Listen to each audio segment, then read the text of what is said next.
Okay, friend, let me tell you about what happened.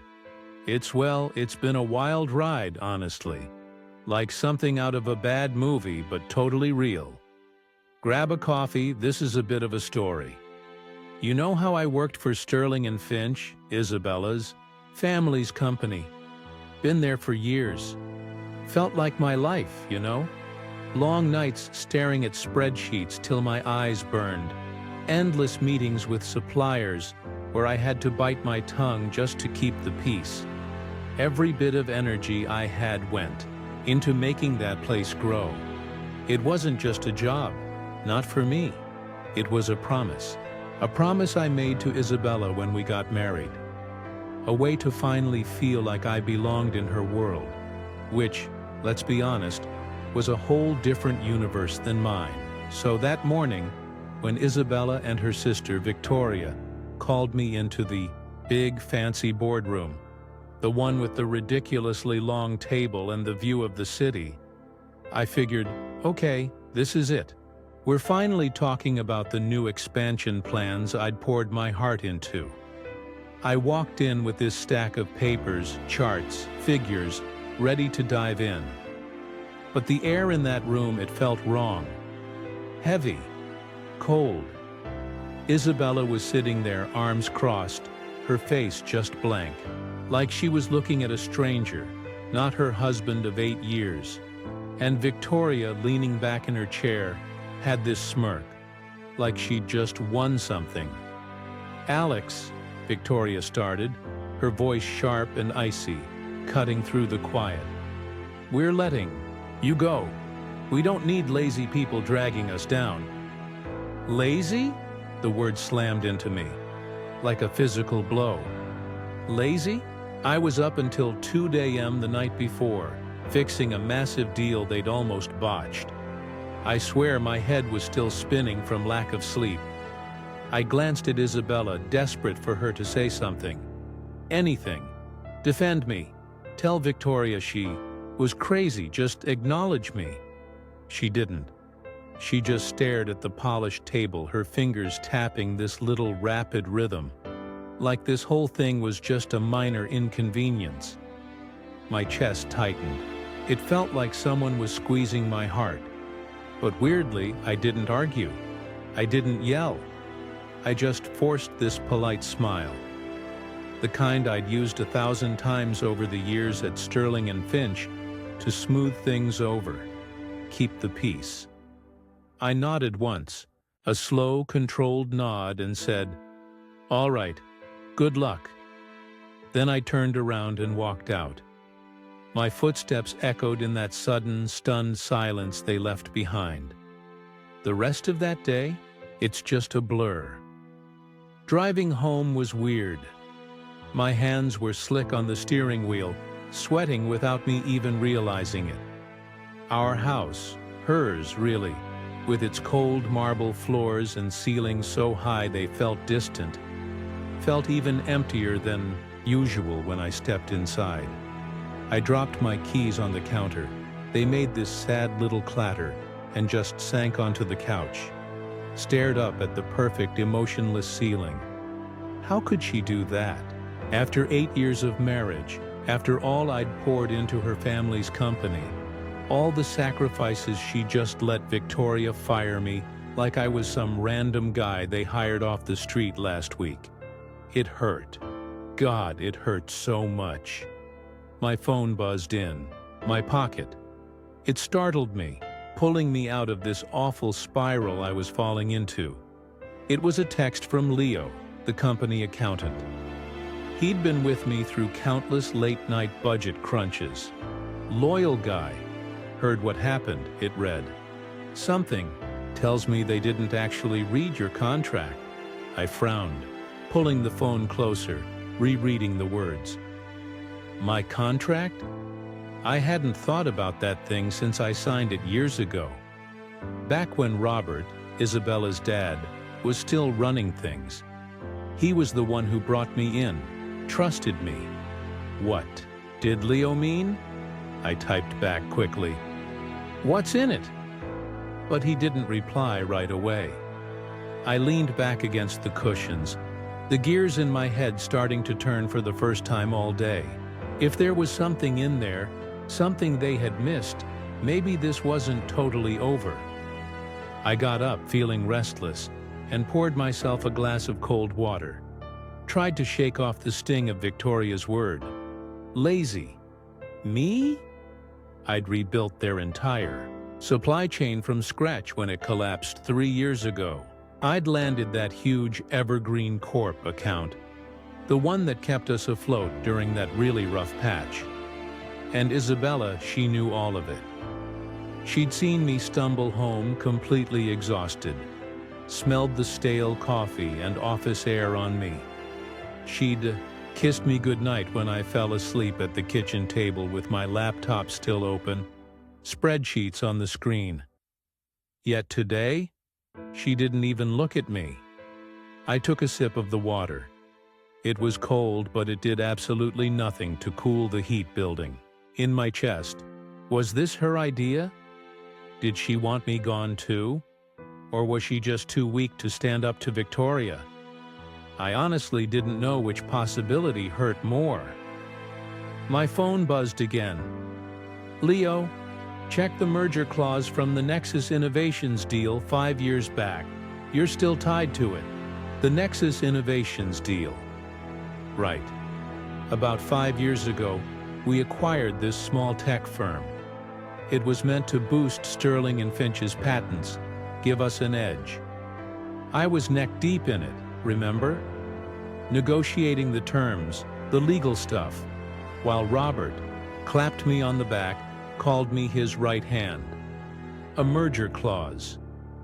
What did that even mean now? I set the glass down and rubbed my temples. This was the first flicker of hope. Or maybe something darker, something manipulative. It was just a tiny spark, but it was there. I spent the next hour in my home office, digging through old files. The ones I'd kept from back when I still trusted Isabella completely, believed she'd always have my back. The contract was buried in a folder labeled something like S&F, Nexus Merger 20XX. It was yellowed at the edges. The paper felt fragile, but it was still perfectly legible. I started skimming the pages, my eyes glazing over the legal jargon, barely understanding anything. Until I hit page 17. There it was, black and white, my name, listed as co-chairman of that Nexus Innovations subsidiary, with full authority over its assets. Assets that included Sterling and Finch's intellectual property, their trademarks, their patents basically, the whole technological backbone of the company. My heart hammered against my ribs. They couldn't fire me from that. It wasn't their call.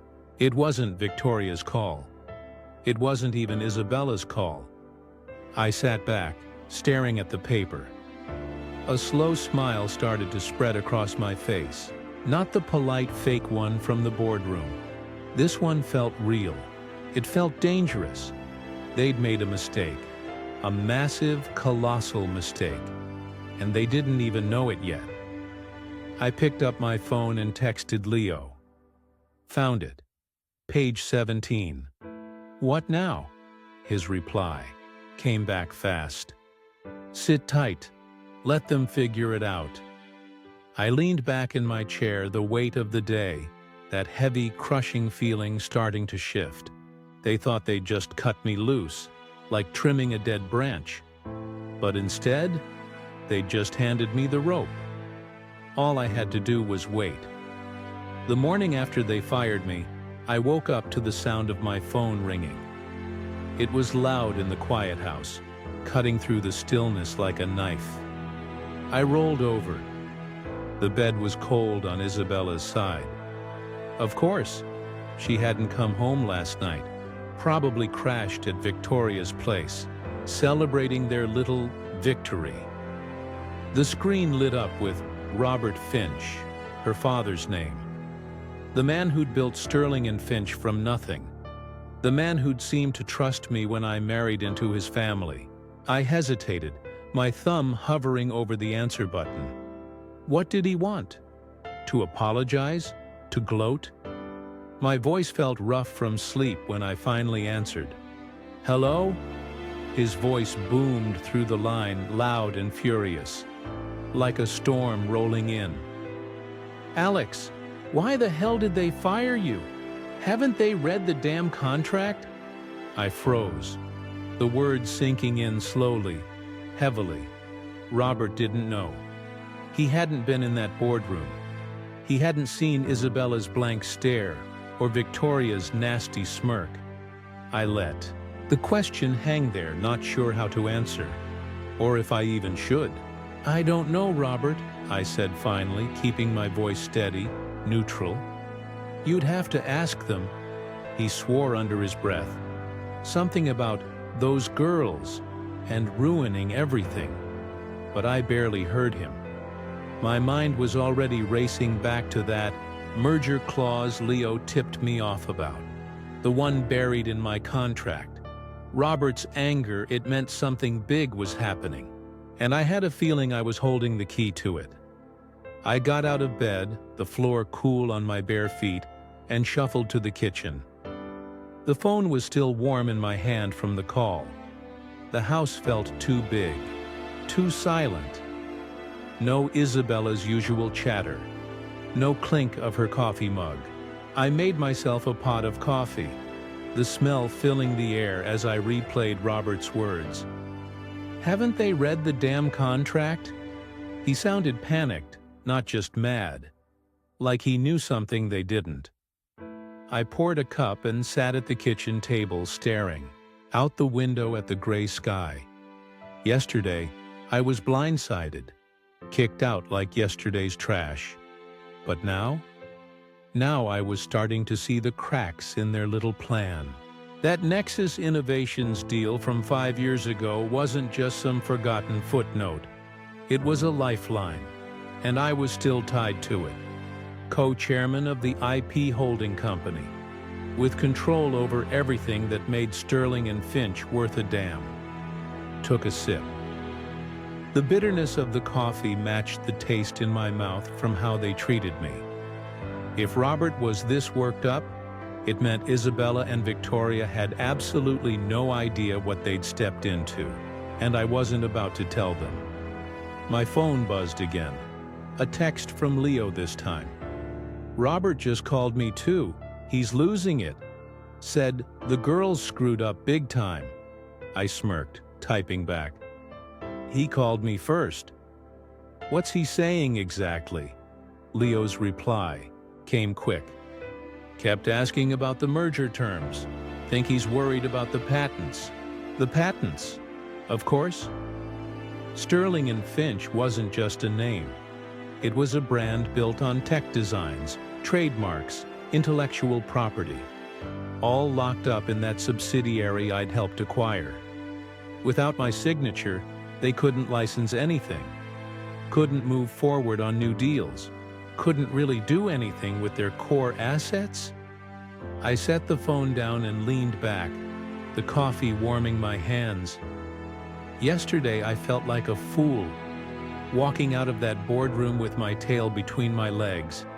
But today I was starting to feel like the one in control. Robert's call wasn't just a rant from an angry father. It was a warning. A warning Isabella and Victoria hadn't heard yet. I wondered how long it would take them to figure it out, how long before they came crawling back. I spent the rest of the morning pacing the house, my mind spinning. What if they tried to fight it? What if they called their fancy lawyers? I didn't know much about legal stuff myself, but I knew enough to trust Leo and Robert. If Robert was this mad, this sounded serious, like the contract was ironclad. I stopped by the window again, watching a delivery truck rumble down the quiet street. My whole life with Isabella and her family had been about keeping things steady, fixing problems at work, smoothing things over with Isabella when she got stressed about business stuff, even biting my tongue when Victoria snapped at me. But steady didn't matter anymore. They had pushed me out. And now they were about to find out what that cost them. My phone rang again. Robert. Round 2. I picked up, ready this time. Alex, he said, quieter now, like he'd worn himself out with the first call. I'm sorry about this. I didn't know they'd pull something so stupid. I nodded even though he couldn't see me. It's done, Robert, I said. But what's in that contract? What's got you so riled up? He paused, then let out a dry, humorless laugh. You're still co-chair of the Nexus subsidiary, Alex, with full authority. They can't run the company without you. I didn't say anything. Just let that sink in. He was right, and they didn't even know it yet. I was still reeling a bit from Robert's call when the reality of it all started to settle in. Heavy, real, like a physical weight. Isabella and Victoria had fired me without a second thought. Blindsided me. But now they were about to find out what that really, truly meant. It was late afternoon when Leo texted me again. They're in a meeting with Evelyn, he wrote. Evelyn was their new hotshot corporate lawyer from the city. Cold as ice, I'd met her once. Word is they just read the contract. I could picture it. Isabella sitting stiffly at the head of the table, trying to maintain that composed facade. Victoria pacing like a caged animal, probably red in the face. Both of them staring at those old, yellowed pages like they'd suddenly turned to poison in their hands. I didn't have to be there to know exactly what they'd found. 5 years ago, when we bought that small tech subsidiary, Nexus Innovations, to beef up Sterling and Finch's portfolio, I'd been named co-chairman of it. It wasn't a huge deal back then, just a title. Something Robert threw in, probably to keep things smooth during the merger, acknowledging my work on it. But now it was everything. That subsidiary, Nexus Innovations, owned all the intellectual property rights, the patents, the trademarks, the designs, the stuff that was the actual beating heart of the company. Without my sign-off, they couldn't do a damn thing with it. I sat on the couch, the contract spread out on the coffee table in front of me, and just let that sink in. They tried to cut me out, to get rid of me. But by doing that, they'd locked themselves in a cage instead, and I was the one holding the key. I leaned forward, running my finger over the words on page 17. Alex Miller, appointed co-chairman with full authority over subsidiary assets. It was right there, plain as day, signed, stamped, legal. I remembered that day vaguely. Robert laughing over beers after the deal closed, saying I'd earned it. I hadn't thought much of it then. I was just happy to be part of the team, to have his trust. But Isabella and Victoria, they'd taken over the company from Robert just last month, remember? All smug and sure of themselves. Figured they could just toss me aside like yesterday's news, an inconvenient leftover from the old regime. I wondered what their faces looked like right now. Pale, probably. That pinched look Isabella gets when she's stressed, and Victoria's mouth twisted tight with fury. They'd brought in Evelyn, the sharp lawyer, to help with the transition. I bet she was the one breaking the news. Her voice flat and professional as she told them, in no uncertain terms, that they were completely screwed. I got up and walked to the kitchen. Needed to move, to think. The house was still too quiet. Isabella's absence felt like a ghost. Always, just out of sight. I grabbed a cold beer from the fridge, popped it open, and took a long swig. What were they doing right this second? Yelling at each other? Blaming Evelyn? I could almost hear Victoria's voice, sharp and loud. "How did we miss this?" And Isabella, quieter, trying to stay calm, even though her hands would be shaking. I knew it. They'd thought they were so smart, firing me in front of everyone like that, making a show of it. But they didn't know the half of it. Without my approval, they couldn't renew licensing deals, couldn't push new products that relied on the patents, couldn't even access the bank accounts tied to the subsidiaries' assets. It was all frozen, dead in the water, and I was the only one with the key to unfreeze it. I took another sip, the cold bottle sweating in my hand. A strange mix of anger and something else, satisfaction, bubbling up inside me. They'd humiliated me, but now they were the ones trapped. I went back to the couch and picked up my phone, scrolling through old messages from Isabella. Just last week she'd texted me about dinner plans, all casual and sweet. "Home by 7? Let's order pizza." Now she couldn't even look at me. I tossed the phone aside and stared at the contract again. My mind was racing. What would they do next? Try to talk me into signing off? Threaten me? I didn't know Evelyn well, but she seemed like the type to twist words into knots, looking for a loophole. Good luck with that, I thought. Robert had made sure this thing was airtight when we signed it. I leaned back, closing my eyes, and just let myself imagine their panic. The board would hear about this soon. And the clients? Oh yeah, the clients. People would start asking questions, and Isabella and Victoria wouldn't have answers. I wasn't sure what I'd do yet. Part of me wanted to watch it all burn down. Honestly, let them suffer like I had. But another part of me maybe just wanted them to admit they were wrong, to look me in the eye and just say it. But one thing was crystal clear. They had underestimated me, and that was their biggest mistake. The beer was half gone when my phone buzzed again. Leo, with an update. "Evelyn's freaking out," he wrote. "Says they need your signature or the whole company's dead in the water." I smirked, setting the bottle down. Dead in the water. That sounded about right. They'd built their castle on sand and I was the tide, coming in. I didn't reply to Leo yet. I needed to think this through, figure out my next move. But for now, I just sat there, the contract in my lap, and let the quiet of the house wrap around me. They'd find out soon enough what it meant to cross me. And when they did, I'd be ready. I decided to keep my mouth shut. Simple as that. After Leo's text about Evelyn freaking out, it was just silence. Complete, utter silence from their end. For a day.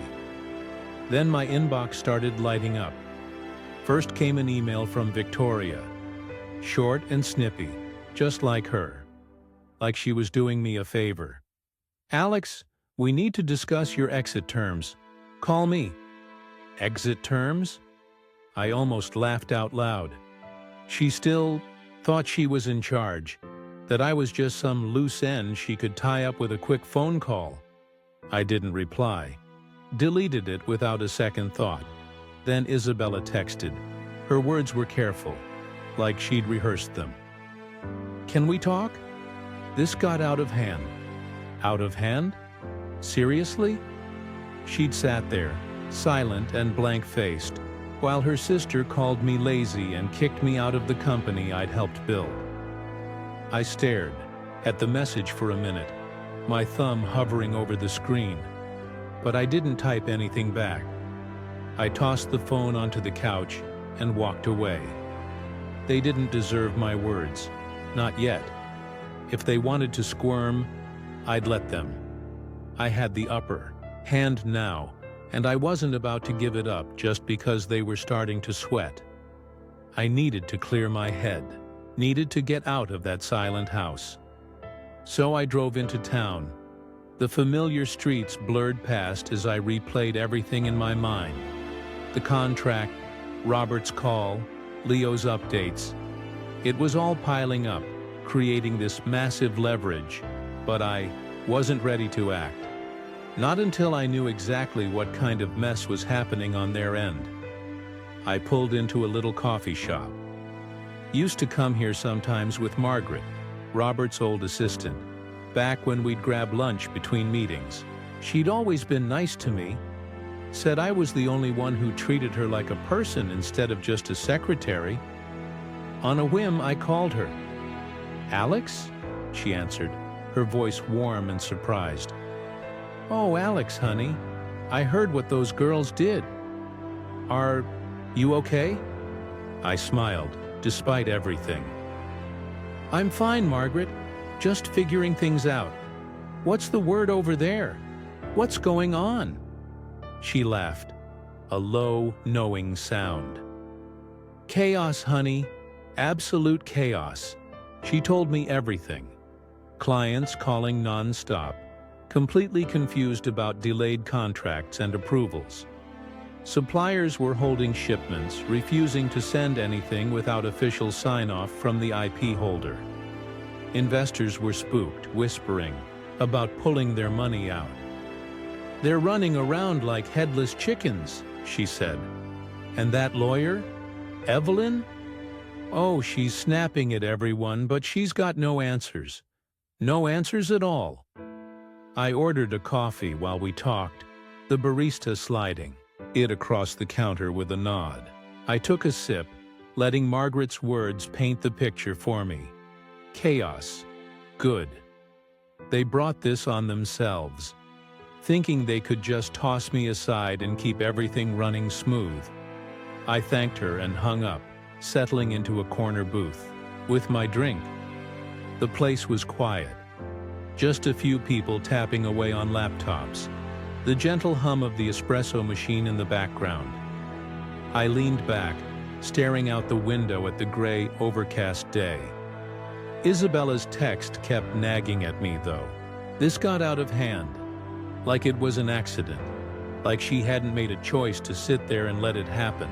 I'd loved her once, really, truly loved her. Those early years, staying up late, dreaming about our future together, her head on my shoulder. But now she felt like a stranger, and I wasn't sure I wanted her back in my life, not even if she begged. I took another sip. The coffee was bitter on my tongue. They could send all the emails and texts they wanted. I wasn't budging. My phone buzzed again. Another email, this time from Victoria. Longer, and dripping with that fake politeness she used when she was absolutely furious underneath.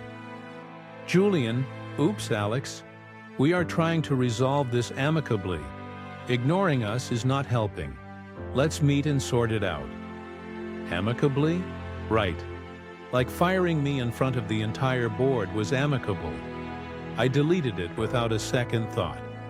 Margaret's voice echoed in my head. Clients panicking, suppliers freezing up, investors walking away. That was their mess now. Not mine. I didn't owe them a lifeline. The contract gave me power, sure. Legal power. But it was my silence that was really hitting them where it hurt. Every hour I didn't respond. Every day I stayed quiet. Their world crumbled a little more. I finished my coffee and left the cup on the table, the warmth still lingering in my hands as I stepped back outside. The air was cool, a light wind tugging at my jacket. But I felt steady. For the first time since that boardroom, I felt like I was standing on solid ground while they were flailing in the deep end. Driving home, I thought about what Margaret said. How Evelyn, their hotshot lawyer, had no answers. How the staff were whispering about jumping ship. It wasn't just about the patents or the trademarks anymore. It was about trust. They'd lost it. With the clients, with the suppliers, with everyone who'd kept Sterling and Finch afloat all these years. And me? I didn't have to say a single word to make that perfectly clear. I pulled into the driveway. The house loomed, dark and empty. I sat in the car for a minute, engine off. My phone stayed quiet now. No more urgent messages, no more pleases. Maybe they were finally getting it. I wasn't their fix-it guy anymore. I wasn't theirs at all. I got out, locked the car, and went inside. The silence of the house matched the silence I'd chosen. Let them figure it out. Let them fall. I'd been quiet for days, letting Isabella and Victoria stew in the absolute mess they'd made, letting the chaos build. When I finally decided it was time to break my silence. But not to them. Not yet. The board. They'd been emailing me non-stop. Polite at first, then pushy, then almost pleading, asking for clarity on the operational delays that were rocking Sterling and Finch to its core. I could have ignored them too, I guess. Let the whole thing just collapse under its own weight. Part of me, the angry part, really wanted to. But something else in me had wanted them to know exactly what was happening and why, so I sat down at my desk. The contract was still there, spread out like a map to buried treasure. And I typed up a reply. Not a rant, not a plea for my job back. Just the facts. Cold and clear. From me, Alex Miller, co-chairman of the subsidiary they'd clearly forgotten about. I laid it all out. The merger clause from 5 years ago. My legal authority over the intellectual property, the patents, the trademarks, the designs, and how, without my signature, absolutely nothing could move forward. Not the licensing agreements, not the new product lines, not a single deal tied to those assets. I didn't ask for my job back, didn't beg for forgiveness. I didn't even mention Isabella or Victoria by name. I ended it with one simple line. I am asking for accountability, not reinstatement. Then I hit send. I copied every single board member. And I leaned back in my chair, a strange kind of weight lifting off me. They'd wanted me gone? Fine, now they'd see exactly what that cost them. The house was still empty. Isabella's absence was a constant low hum in the background. But I didn't mind it as much today. I felt purposeful. I got up and made myself a sandwich, ham and cheese. Nothing fancy. While my phone stayed quiet. Too quiet, maybe. I figured the board was scrambling, passing my email around like a hot potato. Robert had half of them in his pocket, I knew that.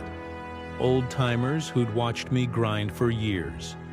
The newer ones probably sided with Isabella and Victoria, dazzled by their confidence and connections.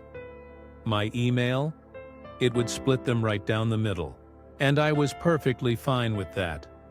Let them argue. Let them pick sides. I took a bite of the sandwich. The bread stuck a little to the roof of my mouth. I wondered who would crack first. Robert had already called me twice since that first furious rant, leaving voicemails I still hadn't answered. Alex, we need to fix this, he'd said in the last one, his voice rough with stress. Fix it? He'd handed the company over to his daughters and they had broken it. That wasn't my problem anymore. By evening, my phone started buzzing again. Texts from Leo, who had somehow become my eyes and ears inside the company without me even asking him to. Board's freaking out, he wrote. Half want to bring you back. Half think the girls can lawyer their way out. I smirked, typing back. Let them try.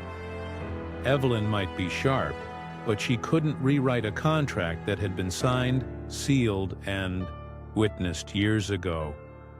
I set the phone down and walked to the window. The sky was turning a deep orange and purple as the sun dipped low. Rumors were starting to swirl, Leo said. Whispers that the board might offer me full control of the IP arm. Basically cut Isabella and Victoria out of that side of the business completely. I didn't know if I wanted that. Part of me did, sure. The part that still stung from Victoria's lazy jab and Isabella's cold, blank stare. But another part of me, it just wanted them to admit they'd screwed up. To look me in the eye and say it. I crossed my arms, watching a car roll by outside. Power was nice. Really nice, actually. But accountability? That felt better. More permanent. I went back to my desk. The sandwich was half-eaten on the plate. I pulled up my email again.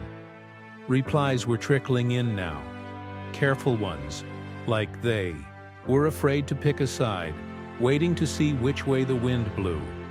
One guy, an old friend of Robert's named George, wrote, "Alex, this is a mess.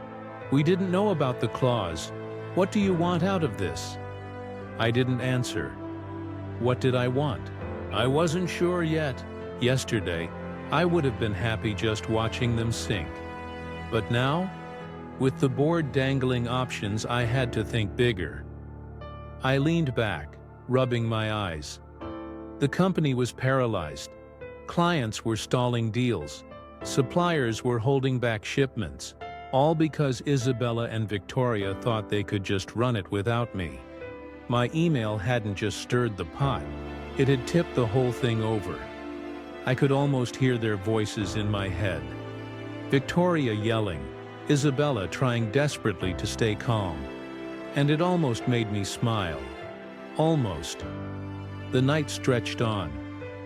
I didn't sleep much, just sat there with my thoughts and the low hum of the fridge in the background. Leo texted again around midnight. "Heard Robert's pushing hard for a meeting. Wants you in the room." I didn't reply. A meeting sounded like a trap. Get me in. Smooth talk me into signing something. Pretend none of this ever happened. But the board splitting? That was real.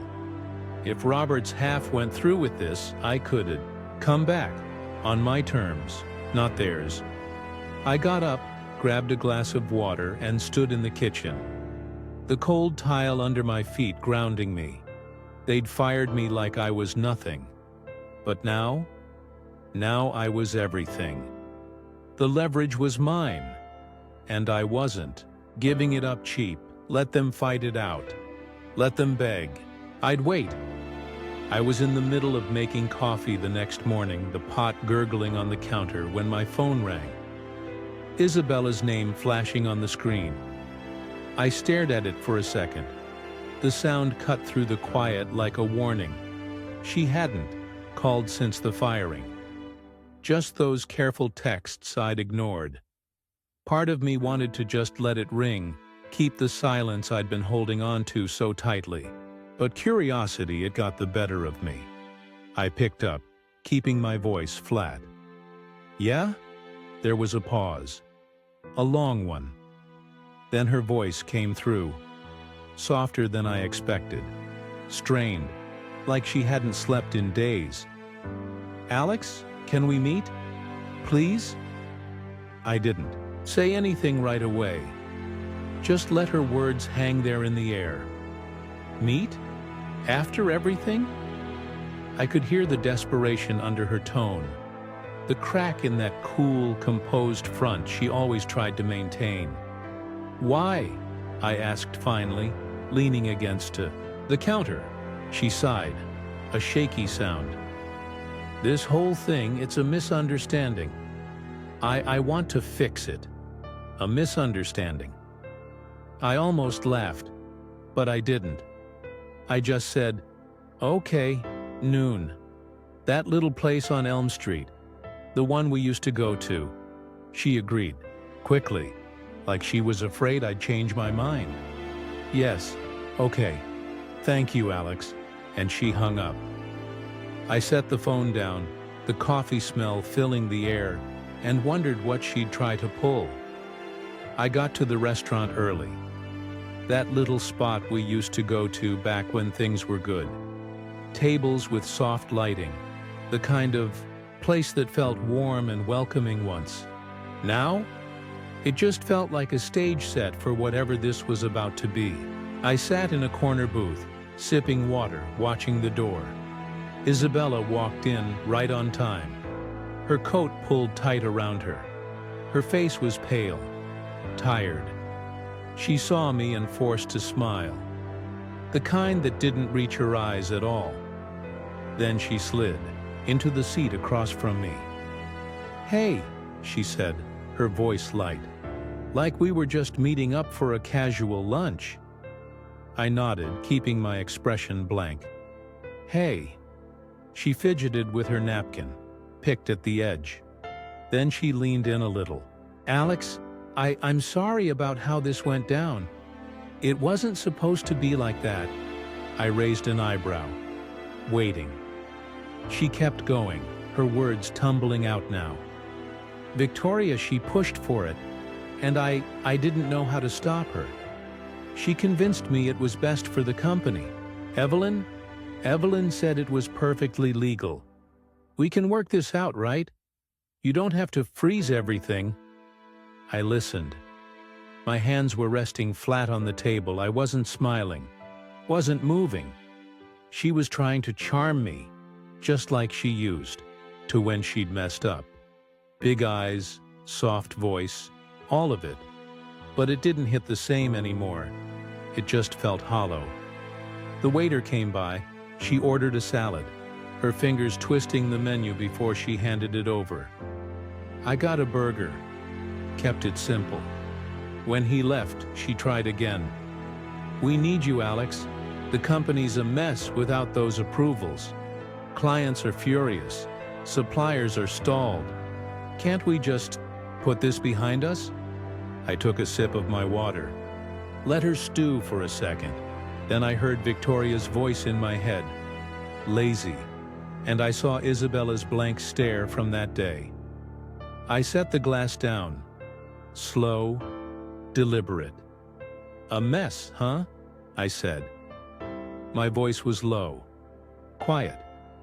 "Funny how that works." She blinked, caught off guard, but before she could answer, I kept going. "You didn't say a single word when she fired me, Isabella. You just sat there, like you barely knew me. Now it's a misunderstanding?" Her face flushed. She looked down, picking at the napkin again. "I didn't want it to happen like that," she mumbled. "Bianca Victoria said we needed a clean break, and Evelyn backed her up. I thought..." She stopped, like she knew how weak it sounded. I leaned forward, my voice even lower now. "You thought what? That I would just take it? Walk away quietly? After 8 years? After everything?" She didn't answer right away. And then, thankfully, the food came, breaking the tension for just a second. I took a bite of the burger, chewing slow, watching her. She just sat there, poking at her salad with her fork, like she'd completely lost her appetite. She glanced up, trying a new angle.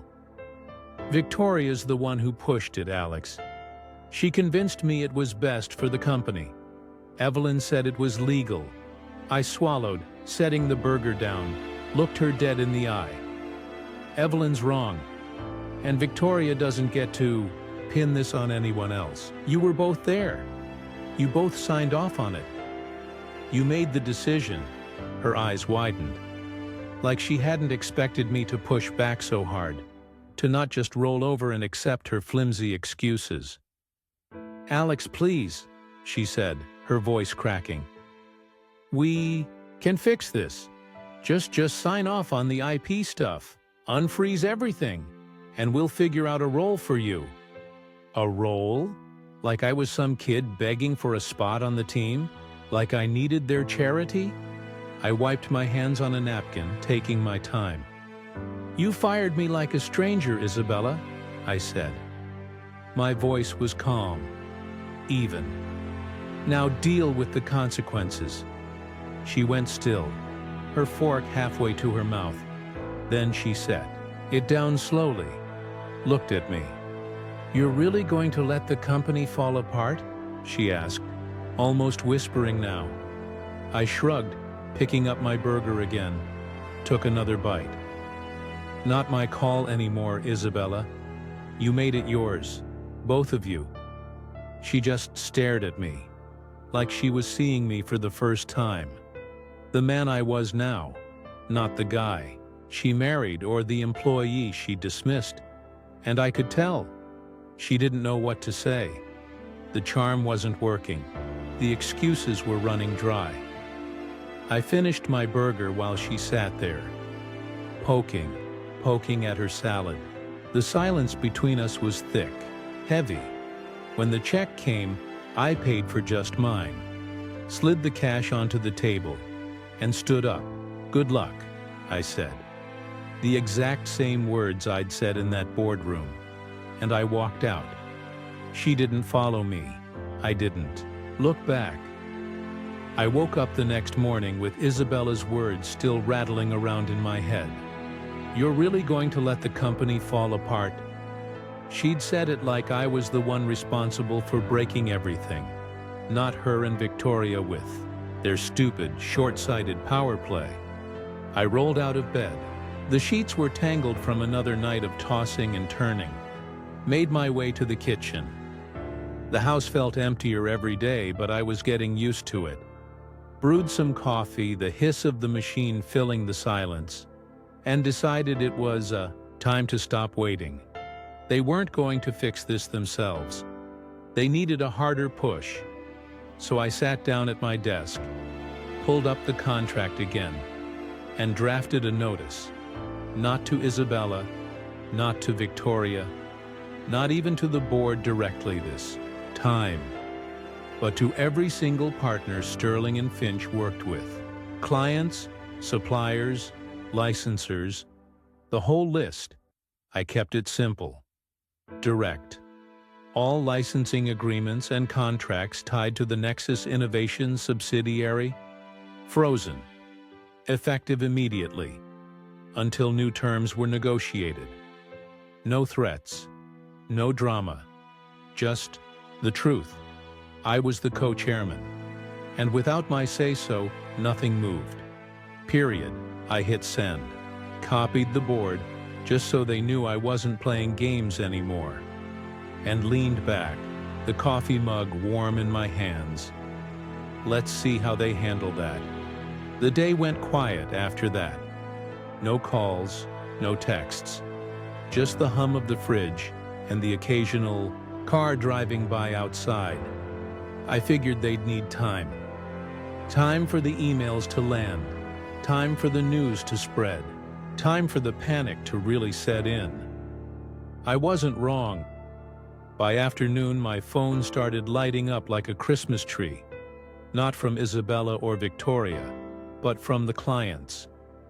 First was a guy named Mark, who ran a tech firm we'd licensed some designs.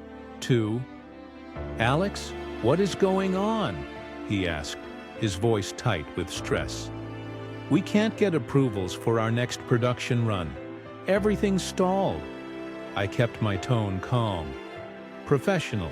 "I'm handling it, Mark. Sit tight. New terms are coming." He grumbled, but he hung up. And then another call came. Then another. Suppliers asking about pending shipments. Partners worried about missed deadlines. I gave them all the same line. I was on it. Things would clear up soon. They didn't need to know I hadn't decided what soon meant yet. I just wanted them calm. And Isabella and Victoria? Scrambling. I was on my 4th call when Leo texted. "Sales are tanking, staff's jumping ship." I smirked. Finished up with a particularly frantic client before texting back. Good. It didn't even cover it. This was what I'd waited for. Them feeling the actual tangible weight of what they'd done. I pictured Victoria storming around the office, yelling at anyone who dared to look at her. And Isabella? Trying to keep it together while the numbers dropped. The calls flooded in, and desks emptied out. They'd thought they could run the show without me.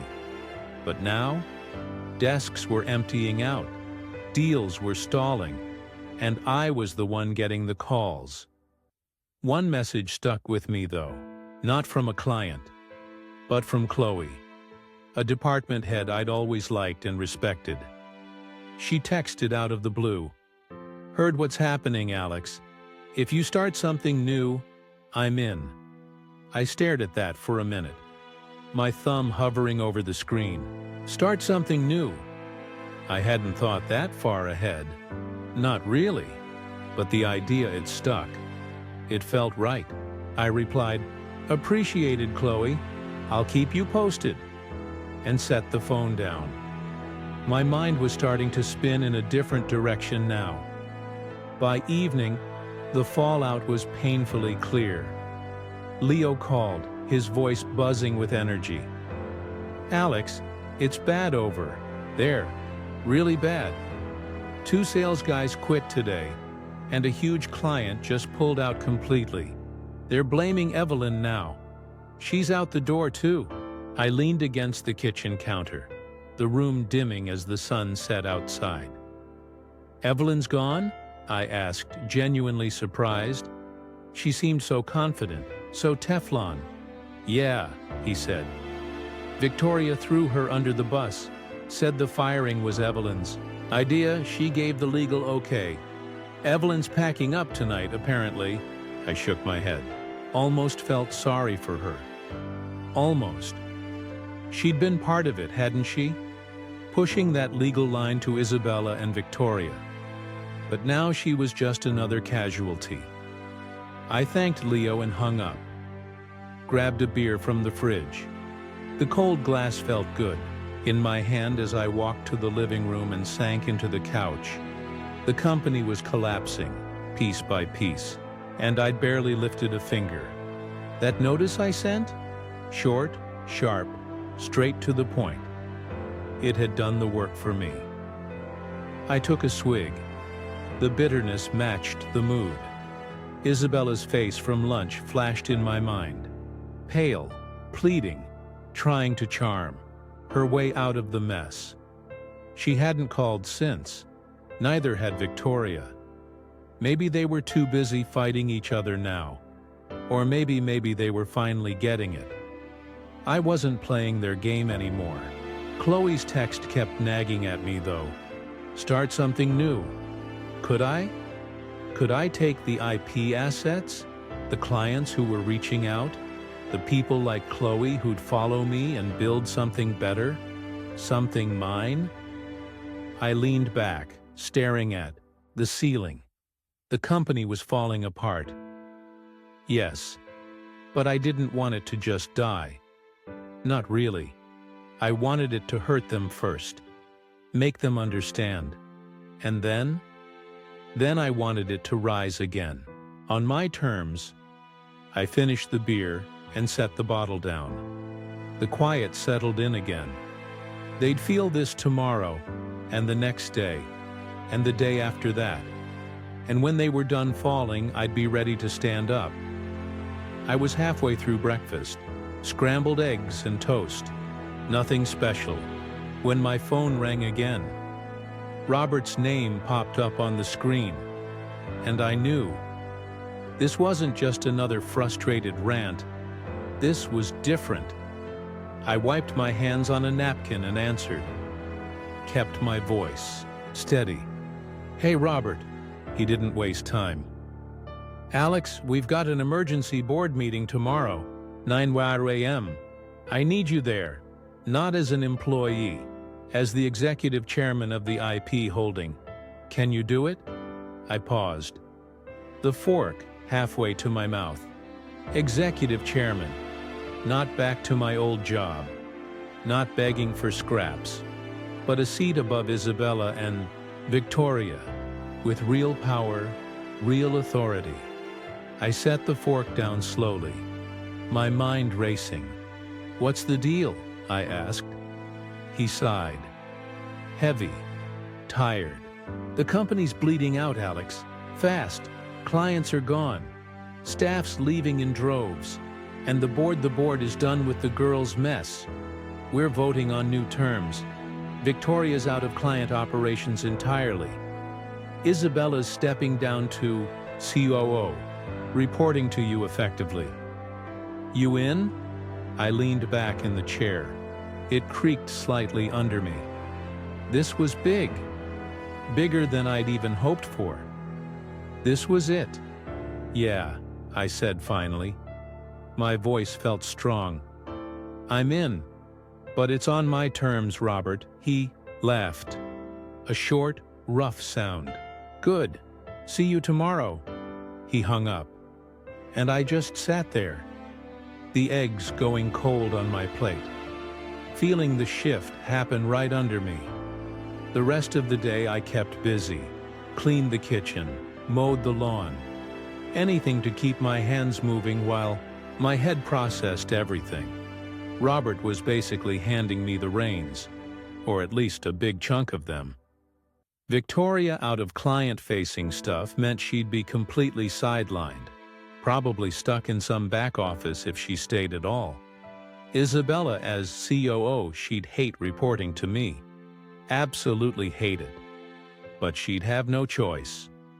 I smirked, pushing the mower across the yard, the grass clippings sticking to my shoes. They'd fired me like I was nothing. And now? Now I'd be the one signing off on their every move.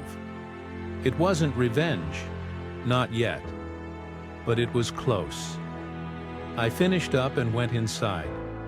Grabbed a glass of water. Checked my phone. Leo had texted. "Board's buzzing. Man, Robert's pushing hard for you," I typed back. He called. "I'm in tomorrow." His reply came back fast. "Hell yeah, they're done." I set the phone down and took a long drink, the cold water steadying me. Done? Maybe. But I wasn't just here to watch them fall anymore.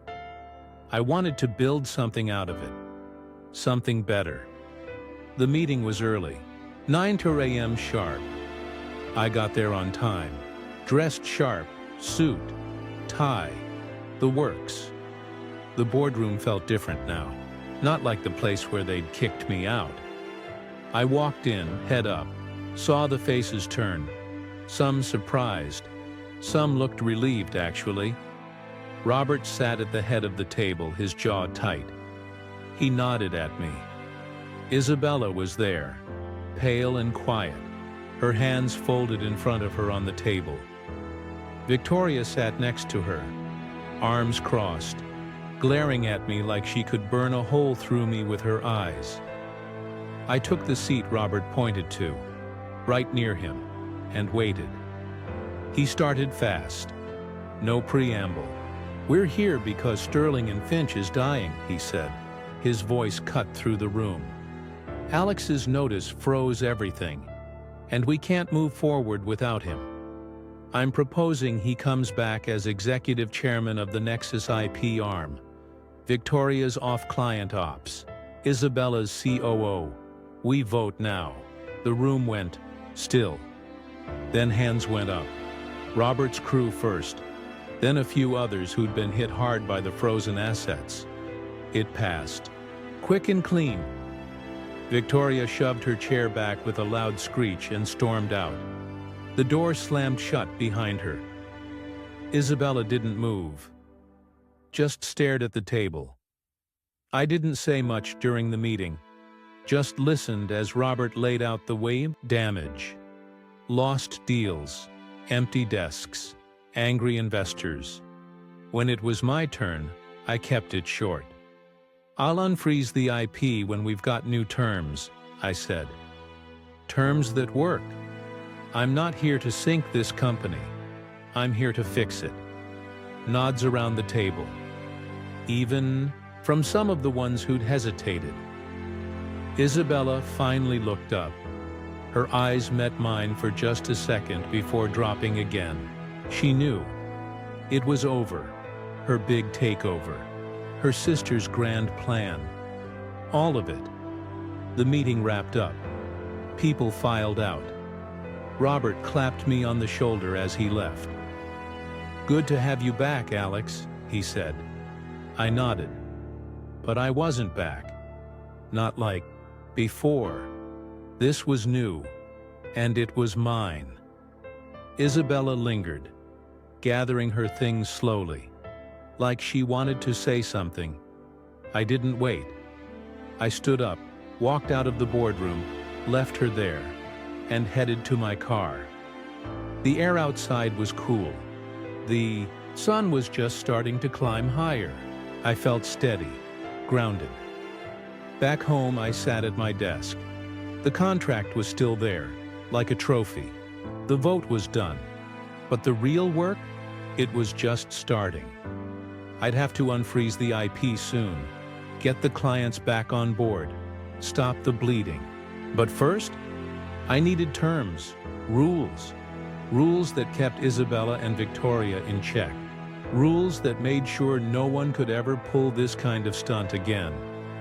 I grabbed a notepad and started jotting down ideas, my pen scratching across the page. Victoria was gone from the front lines, sidelined, and Isabella, she'd have to swallow, reporting to me. I smirked, just a little, imagining her face in meetings, trying to keep that cool mask on while I called the shots. This wasn't the end. It was just the start, and I was ready. I woke up the next morning with a clear head. The board's decision still fresh and real. The sun was just creeping through the blinds as I made coffee, the pot hissing like it was cheering me on. Executive, chairman. Those words kept rolling around in my mind. Heavy, yes, but good. Isabella and Victoria had tried to shove me out, but now I was back, higher up than ever, and they couldn't touch me. I took my mug to the desk, the contract still sitting there, and started planning. The company was a mess, clients gone, staff thin, sales flat. But I wasn't here to just patch it up. I wanted it stronger, better, and free of the entitled nonsense they brought in. I pulled out my laptop and started typing, laying out a new structure. Merit-based hires, clear rules, no more family favors. Isabella could stay as COO, but she'd answer to me now. And Victoria? Her apology email came in overnight. "Alex, I'm so sorry. Let's talk." But I didn't bother, replying. She was out of the game, and I had work to do. First thing, I called Leo. He picked up quick, his voice bright. "Boss man, heard the news. Congrats." I smiled, sipping my coffee. "Thanks, Leo. Listen, I'm making you CFO. You in?" He laughed, loud and easy. "Hell yes. When do I start?" I told him. "Today, right now, get in there, clean up the books, figure out what we can save." He was loyal, smart, didn't mess around. I needed him. Next, I texted Chloe, the department head, who'd offered to jump ship with me. "VP of Brand Strategy," I typed. "You still mean it?" Her reply came back fast. "Absolutely. I'm there." I nodded to myself, adding her to the list. New talent. People I could trust. That's how we turn this around. I spent the morning sketching it all out. Cut the dead weight. Bring in fresh faces. Rebuild from the ground up. The old Sterling and Finch was gone. This was mine now, and I'd make it work. By noon I was back at the office. Not my old desk. They'd cleared out a new space for me. Bigger windows, a better view of the city. Isabella was already there, sitting in a meeting room with some of the remaining staff. Her face was tight. Professional. I didn't go in, just watched through the glass for a second. She glanced up, saw me, and looked away fast, like she couldn't hold my gaze. Good. Let her feel it. I settled into my new chair and started typing emails. Clients first. Short and straight. Nexus IP unlocking soon. New terms coming. Stick with us. We're rebuilding. A few replied quickly, relieved, saying they'd wait. Then suppliers. Same deal. We're sorting it. Shipments resume next week. The responses piled up. Cautious, but hopeful. And I could feel the tide turning. This wasn't just about holding power. It was about using it right. Afternoon hit, and I called the first meeting. Just me, Leo, Chloe, and a few others I'd cherry-picked from the old crew. Isabella had to be there too, of course, part of her COO gig. She walked in last, her heels clicking sharp on the floor. She sat across from me, hands folded, eyes on the table. I didn't waste time. We're restructuring, I said, passing out copies. Of my notes. Merit hires. No favoritism. Clear lines of authority. Leo, your CFO. Chloe's VP of brand. Isabella, you'll handle operations. Daily reports to me. She nodded once. Quick. Stiff. Didn't argue. Leo grinned, flipping through the pages. And Chloe leaned in, already tossing out ideas. We went for hours. Budgets, timelines, new branding plans, building something real. While Isabella sat quiet, taking notes. She tried to keep her dignity, her voice steady when she spoke. But I could see it wearing on her. Every single decision ran through me now. And she couldn't dodge that. After the meeting, Leo hung back, clapping me on the shoulder. This is solid, Alex. We've got a shot. I nodded, stacking my papers. Yeah, just keep the numbers tight. He left, and I stayed, watching the office empty out.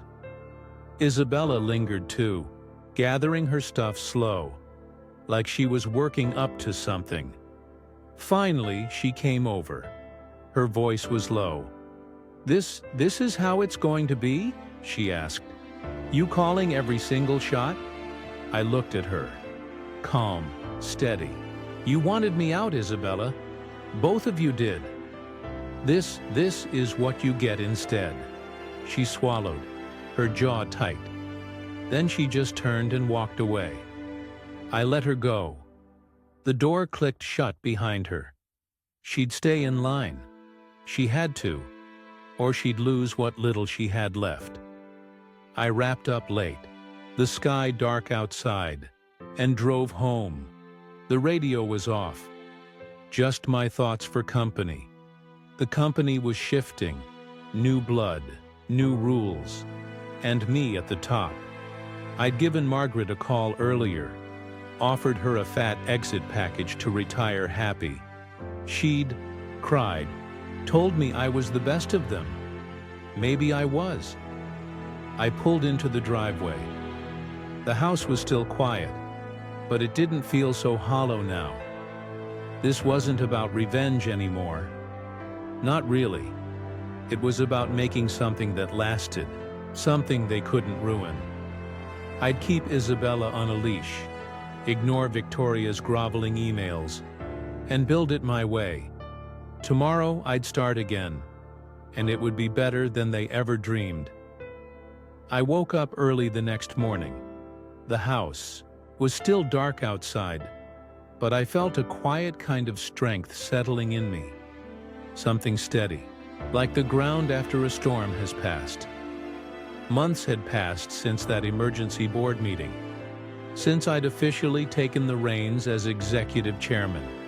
And Sterling and Finch, it was finally breathing again, thriving even. I made coffee, the familiar gurgle filling the kitchen, and thought about how far we'd come. Clients were back, loyal and steady. their trust rebuilt with every clear decision I'd made, every deal I'd signed off on personally. Investors had returned too, pumping money back into the company once they saw the numbers start to climb. Isabella stayed distant, doing her job as COO, but never pushing me, never daring to step out of line. She sent her reports on time every single day now. Professional, but cold. I didn't care. She lost her chance to be anything else to me. Victoria was long gone, her apology email still unanswered in my inbox. I didn't need her groveling. I'd moved past it. Today wasn't about them anymore.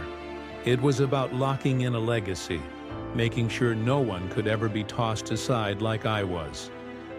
I sat at my desk, the old contract still there like an old friend, a reminder, and started writing the final piece. New company bylaws. A clause to protect the company and me for good. The office was buzzing when I got in. The air felt alive, full of people who actually wanted to be there.